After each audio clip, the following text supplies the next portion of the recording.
The Suffolk church built for leaving, not staying. And yes, before I go any further, I am covered in mud because I walked here from Snake Maltings and I fell over.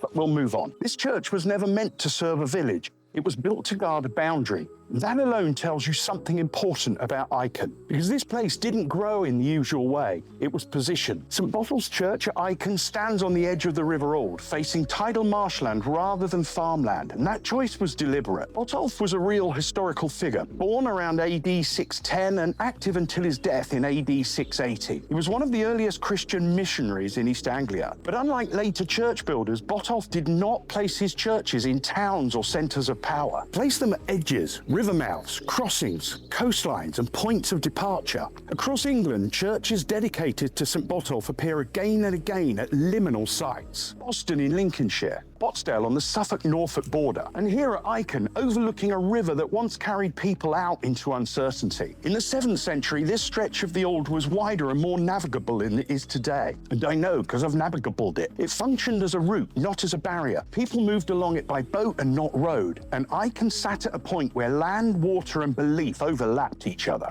This was not a parish church for daily life, it was a spiritual marker. A place to pray before leaving, a place to give thanks after surviving a journey. Archaeological evidence confirms early Saxon settlement along the Old Estuary, but Iken never developed into a market village. It never gained defensive walls or trade privileges. It remained small because it was never meant to grow. The church did its job and the landscape did the rest. By the medieval period, the coast began to change. Storm surges in the late 13th and early 14th centuries reshaped the Suffolk shoreline. The Great Storm of 1327 is recorded across East Anglia, affecting Dunwich, Orford Haven and the Old Estuary itself. Land was lost, channels shifted and routes became unreliable. Where other places adapted or rebuilt, Iken was just quietly left behind.